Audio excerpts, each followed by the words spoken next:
Təsəvvür edin mənim də videom çıxır da. Deyir ala bu şərəfsizlərə də izləməyin zaten. Alma cavabı. Haydi kirdi sənə. Niyə danışırsınız mən? Rusca da başqa dilimiz də onda. Mən şəhərə çıxınca havarıyım. Nasılsın be? Nə bilim be?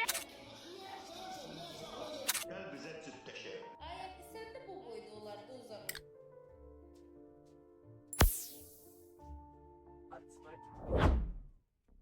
Sizcə bu sadəcə bir əyləncədir, yoxsa cəmiyyətimizin yavaş-yavaş sürdüyü rəqəmsal bir bataqlıq? Hər gün qarşınıza çıxan o keşfet əslində sizin vaxtınızı yox, şuurunuzu oğurlamaq üçün qurulmuş bir tələdir. Bu gün bu pərdəni biz qaldırırıq. TikTok, Azərbaycanın o heç kimin danışmaq istəmədiyi, amma hamının izlədiyi qaranlıq üzünə səyahət edəcək. Xoş gəlmisiniz. Bura reallığın bitdiyi yerdir.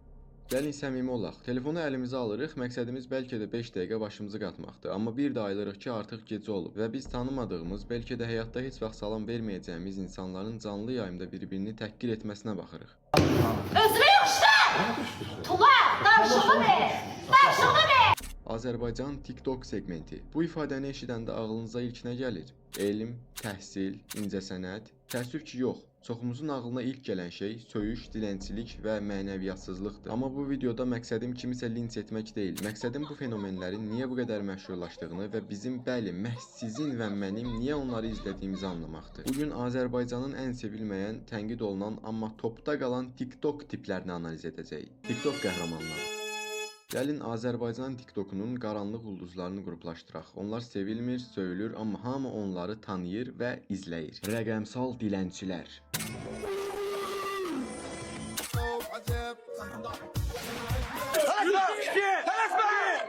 İri gövdəli, saqqallı kişilər və ya gənc qadınlar ekran qarşısında oturub heç bir məzmun yaratmadan sadəcə qışqırırlar. Dəstək olaq, vur, vur, bir dənə şir gəlsə filan şey eləyəcəm. Amma bu insanlar əmək sərf eləmədən sadəcə insanların emosiyaları ilə oynayaraq pul qazanırlar. Çünki səhər saat 7-də oyanıb, tıxacda qalıb, bütün günü fiziki və ya zehni əziyyət çəkən insanlar görür ki, bu adam ekranda meymunluq eləyərək bu pulu 1 saata qazanır. Bu ədalət hissini zədələyir ki, absurd dramalar, məntiqsiz, mənasız hərəkətlərlə gündəmə gələnlər. Efekt zattıyla hepsine dön. Ben oldum. Hareket ediyor. İşte ham bu İslam'da, ham bu İslam'da. Bir de bu bilmiyorlar ki sıkışsınlar bir yere, sıkışsınlar bir yere. Onların qabiliyyəti yoxdur, səsi yoxdur, yumoru yoxdur. Sadəcə qəribə hərəkətlər eləyərək diqqət çəkirlər. İnsanlar onlara utancverici hissi yaşamaq üçün baxır. Biz onlara baxıb gülürük, amma əslində onlar bizə gülür. Çünki baxış sayı bərabərdir pul. 3. Ailə dəyərlərini satanlar. Ən təhlükəli qrup. Canlı yayında ən ağır, ən tərbiyəsiz söyüşləri söyləyənlər. Ana bacı müqəddəs deyərlər, amma bu onlar üçün heç nədir. Təəssüf ki, Azərbaycan segmentində ən çox izləyici yığanlar da elə onlardır. İzləyicilər şərhlərdə onları tənqid edir, amma yazdığınız hər mənfi rəy belə onları keşfetə salır. Keçək 4-cü hissəyə. Bu insanlar niyə sevinmirlər? Yaxşı, bəs bu insanlara qarşı olan ümumi nifrətin kökündə nə dayanır? Araşdırmaların zamanı yüzlərlə şərh oxudum və əsas iradları sizin üçün topladım. 1. Asan qazanc təbliğatı. Gənclərimiz bu videoları izləyir və düşünür. Oxumağa nə ehtiyac var? Gedib TikToka girib 2 dəfə təlxəlik eləyib bahalı maşın sürəcəm. Bu təhsili və zəhməti gözdən salır. 2.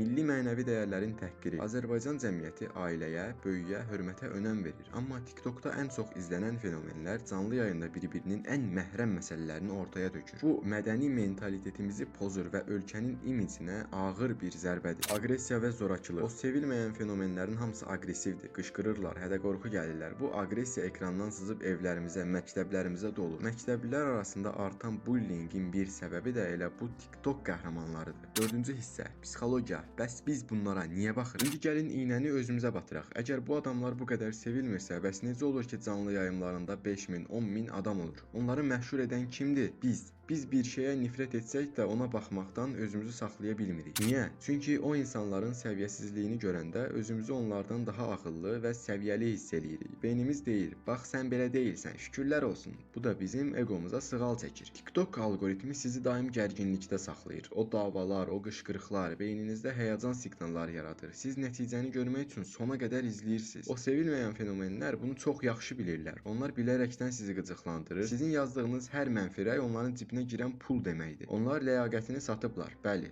Bəs biz də vaxtımızı onlara satırıq. Həll yolu və sonluq. Bəs çarə nədir? TikToku bağlamaq, Təbii ki də xeyr. Qadağalar həmişə marağı daha da artırır. Çarə sadəcə ignor etmək mədəniyyətidir. Siz o bəyənmədiyiniz insanı paylaşanda, dostunuza göndərib buna bax nə gündədir deyəndə əslində onu reklam eləyirsiniz. Algoritm sizin nifrətinizi anlamır. O sadəcə aktivliyi görür. Əgər Azərbaycan gəncliyini, gələcəyimizi düşünürüksə, gəlin keyfiyyətli məzmuna dəstək olaq. Tarixdən, elmdən, texnologiyadan, hətta sağlam yumordan danışan gənclərimiz də var TikTokda, amma onlar trend olmur. Çünki onlara dəstək olmuruq. Gəlin bir qərar verək, söyüş söyənə, dilənçilik eləyənə, mənəviyyatı aşağı salana stop deyək. Onları izləməyək, şikayət eləyək və keçək. Unutmayın, tələb olmazsa təklif də olmaz. O təlxəylərin səhnəsi bizim telefonumuzdadır. Biz ekranı söndürsək, onların şousu bitəcək. Siz bu barədə nə düşünürsünüz? Səndən səhərə qədər sexting eləyəcəm. Ay yenə sexting söyüş deyil uşaqlar bu arada bir fəlsəfədir. Mütləq yazın, müzakirə edin. Videonu bəyəndinizsə kanala abunə olun ki, növbəti araşdırmalarımı qaçırmayasınız.